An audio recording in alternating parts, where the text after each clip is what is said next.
to Charlie's Comfort. This is episode 4.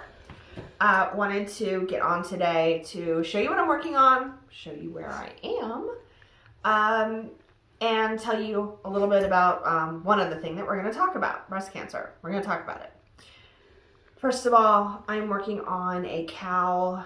I'm pretty excited about this. I think it's a really cute pattern. It's very, very soft. It's very, very soft because the yarn is from Hue Loco. I love Hue Loco's yarn. It's super, super soft. This is the Cozy in Colorado collection, and this is the colorway Comfort. Just be sure that I'm right. Yes, Comfort. It's super soft. Super soft. I'm excited to be working on it and finishing it soon, I hope. Maybe today. I'll model it next time. I've also made a whole bunch of hats from the TL Yarn Crafts pattern. I don't know what the pattern is called, but I've made a lot of them, and I'm pretty excited about them. And you've seen them in my very first video. I was wearing one. I don't remember which one, but I haven't listed 2 of them up for sale yet, but the rest of them have been listed, are going to be listed for sale. Maybe by the time this video's done, I'll get them out there. Second, this is my new office. We are moving. I'm in the process of, showing, of decorating, of pulling it together in here. So it's still, a couple things aren't in place. I don't have my desk in here yet. This is the dog's place, My little dog, he needed a place in the office. So that's the office. And the next thing I wanted to talk about was breast cancer. I was having a conversation with my husband the other day, and he suggested I do talk more about breast cancer. Come here, Ben. Come here.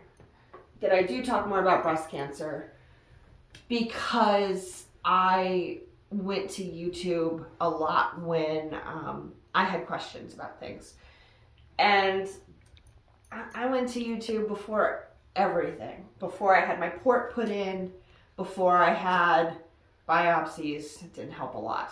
I went to YouTube for a lot of things, and it was to see that people made it through to the other end of having whatever done, or going through Red Devil, or I wanted to see that people could make it through that, so that I knew that I could make it through that too. I know that sounds silly, but when, Jesus, gonna get to everything today. But when you're about to do something that you feel like is absolutely crazy, and for me, every single thing was crazy.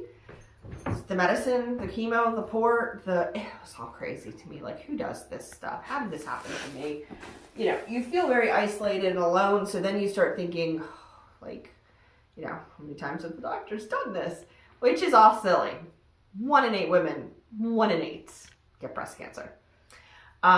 Before I talk about this, I want to say that I am not a medical professional.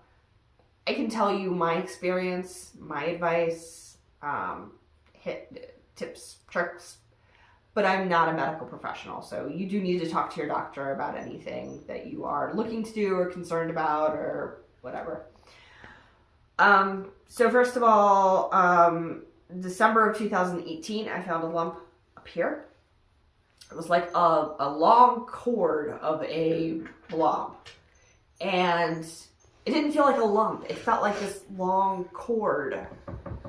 And I went to my GYN, and she said, "Oh, that doesn't look like anything I would be worried about. It looks like a muscle in your, in your breast or in your chest, like a chest muscle or something." And I said, I wasn't worried about it. Great. My mother-in-law was watching my kids, so I remember coming back to this house and telling my mother-in-law, "Hey, I'm great. It's nothing. It's just a muscle in my chest." It was not a muscle in my chest. But I remember coming back and telling her that, and we were all relieved, and it was all great. So my GYN did say that because I hadn't turned 40 yet, I was still 39, I hadn't had my first mammogram. Oh, can you knock it down? Come on, Ben. I didn't have my first mammogram yet. So she did send me for a mammogram, and I procrastinated a little bit because it was a muscle in my chest wall.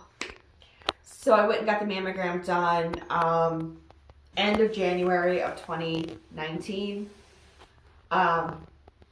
Pretty standard. You go in for the mammogram, you sit down, make sure the pictures are good, go back for a second mammogram. Then they say, oh, we see some things that are suspicious. We need to take you in for a sonogram. And I was very chatty with the technicians, the radiology technicians. I was pretty chatty with them. Everything was great. My dog's gonna act really silly now, chasing her tail. Everything was great, no big deal. Chatty with them, everything was going fine, and then they started not being chatty. They got very quiet, and they said they had to pull in the radiologist. And the radiologist was like, yeah, we need to do an MRI. We need to do some, some core biopsies. We can get stuff done. For whatever reason, I was totally against having the radiology department do my biopsies and stuff like that. I wanted a real doctor. I wanted to go to a doctor. Nothing wrong with seeing the radiologist to do it. It just wasn't my thing. So I tried to find a doctor with a really big hospital located around here, and I couldn't get an initial appointment until April of that year, of 2019. And I just could not wait until April. From the end of February, going all the way through March, knowing that I had something pretty wrong. My BI-RADS category was 5 on my mammogram. Like, I knew it was not good. I didn't want to wait till April. So I got in with another doctor who did she immediately started biopsies like days later. I say biopsies because it did the first biopsy. I wasn't prepared. I didn't find a lot on YouTube to tell me honestly what to expect. It was everything from the doctor point of view, which is okay, but I don't know. I just needed a real story of like laying there and what it all feels like. And, lidocaine numbs you. You don't feel any pain, but you feel what they're doing, which just my head couldn't grasp this. I was lost in how am I able to feel this? When is the pain going to start? I felt liquid run down my side. Penny, I felt liquid run down my side. Stop eating your ears. She sucks on her ears. I'm sorry. She's after her ear. She's after her foot, her tail.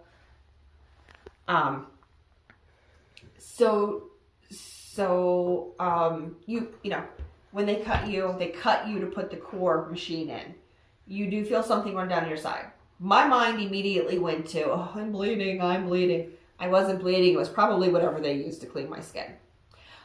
But I was so emotional and so I was a mess. I couldn't wrap my head around it. They only got one biopsy done. I freaked out. The machine, they cut your skin, put the machine in.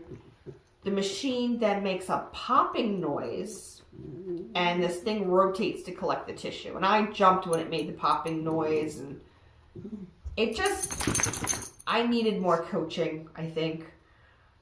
So I couldn't get the second one done. So for the second one, I already knew what to expect, because backtrack a little bit. The mammogram found two lumps. I only felt the one, but they found another one a little further down. So the second biopsy went a whole lot better because I knew what was going to expect, and she gave me a Xanax.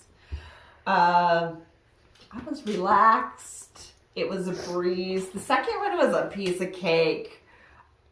If you have trouble relaxing, you can get a Xanax or two to help relax you through this. Trust me, it helped me enormously. Got through the second one. Somewhere in there they did an MRI and they actually found 3 lumps. I had the one I found here, the one here that the mammogram felt, and one underneath that only the MRI picked up. So I got the biopsies done, and the moment that they said it was cancer, you know, I had to go back. My husband went with me. I'm sorry for the noise. My dog's trying to escape now. I think my appointment was just a couple days later or something like that, that I went back to the surgeon and she sat me down and told me that it was cancer. I kind of already knew that it was going to be cancer after the mammogram didn't go so good. I don't know how to describe the moment. Like, I kind of knew in my heart that it was already cancer, so I wasn't like shocked.